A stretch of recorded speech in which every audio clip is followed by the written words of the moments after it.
ஒரு பெரியவர் என்னை பார்த்து ஒரு கேள்வி கேட்டார். நீ ஒரு ஆளா ரெண்டு ஆளா அப்படின்னார். இப்படி கேட்டதும் அந்த பெரியவர் பேர்லயே எனக்கு சந்தேகம் வந்துட்டுது. அவர் இப்ப நிதானத்துல தான் இருக்கிறாரா இல்லையா அப்படின்னு. பாக்குறதெல்லாம் ரெண்டு ரெண்டா தெரிஞ்சா அது சந்தேகத்துக்குரிய ஒரு விஷயம் தானே. அதனால சந்தேகப்பட்டேன். இருந்தாலும் பெரியவர் மறுபடியும் கேட்டார், நீ ஒருத்தனா ரெண்டு பேரா அப்படின்னு. நான் ஒரு ஆள் தான் அப்படின்னு. இல்ல, இப்படிதான் நாம எல்லாரும் நினைச்சிட்டு இருக்கிறோம். ஆனா நாம ஒவ்வொருத்தருக்குள்ளேயும் 3 பேர் இருக்கிறோம் அப்படின்னார். தலையை பிச்சுக்கலாம் போல இருந்தது. இருந்தாலும் அதை வெளியில காட்டிக்காம எப்படிங்க அது அப்படின்னு கேட்டேன். நம்மளை பத்தி நாம நினைச்சுக்கிட்டு இருக்கிறோமே அது ஒரு விதம்.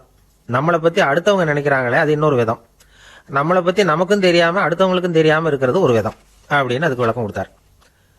அதை பத்தி விவரமா சொல்லணும்னா, என்னை பத்தி எப்படி நினைச்சுக்கிட்டு இருக்கிறனோ அது ஒரு மனுஷன், என்னை பத்தி நீங்க எப்படி நினைச்சுக்கிட்டு இருக்கிறீங்களோ அது ஒரு மனுஷன். இதை தவிர எனக்கும் தெரியாம உங்களுக்கும் தெரியாம எனக்குள்ள ஒரு மனுஷன் இருக்கிறான். ஆக ஒவ்வொருத்தருக்குள்ளேயும் 3 மனுஷன் இருக்கிறான் அப்படிங்கறது அந்த பெரியவருடைய அபிப்பிராயம். இது ஒரு பக்கம் இருக்கட்டும். இன்னொரு பெரியவர் என்ன சொல்றாருன்னா, நம்மளை பத்தியே நமக்கு தெரியாத உண்மைகள் 4 விதம்ங்கிறார். அது என்னன்னா, நமக்கும் தெரியும் மற்றவங்களுக்கும் தெரியும், இது ஒரு விதம். நமக்கு தெரியும் மற்றவங்களுக்கு தெரியாது, இது 2வது விதம்.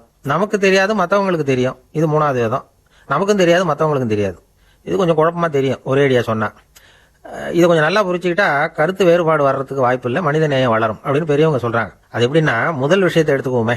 இப்ப நமக்கும் தெரியும் அடுத்தவங்களுக்கும் தெரியும். உதாரணத்துக்கு நான் கொஞ்சம் குள்ளம்னு வச்சுங்களேன். இது நமக்கும் தெரியும் அடுத்தவங்களுக்கும் தெரியும், 2 பேருக்கும் தெரிஞ்ச உண்மை இது. அதனால என்னை பத்தி யாராவது அந்த ஆள் அவ்வளவு உயரம் கிடையாது அப்படின்னு சொன்னா அதை தப்பா எடுத்துக்க கூடாது. 2வது விஷயம், நமக்கு தெரியும் அடுத்தவங்களுக்கு தெரியாது. இப்ப ஒருத்தருக்கு பரிசு கிடைக்குது, அதை பார்த்து நான் பொறாமப்படுறேன். இருந்தாலும் அதை வெளியில காட்டிக்காம முகத்துல சிரிப்பை வரவழைச்சுக்கிட்டு அவரை பாராட்டுறேன். இது எனக்கு தெரியும் அடுத்தவங்களுக்கு தெரியாது. உள்ளொன்று வைத்து புறமொன்று பேசுறது இந்த ரகம்.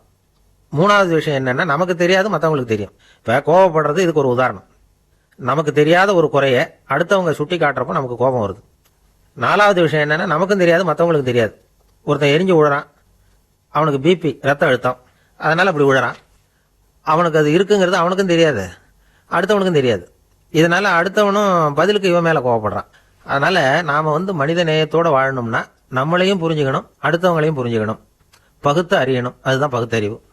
அதனால இது கொஞ்சம் நுணுக்கமா சிந்திக்க வேண்டிய ஒரு கருத்து. இந்த தகவலை கேட்டுவிட்டு நம்மால் ஒருத்தன் சொன்னான், நீங்க சொல்றதெல்லாம் வாஸ்தவம் தான் சார், அந்த 4வது விஷயம் சொன்னீங்களே அதை சரியா புரிஞ்சுக்காதனாலதான் எனக்கும் என்னுடைய சிநேகிதனுக்கும் நேற்றுக்கு பெரிய சண்டையா போட்டுது அப்படின்னா.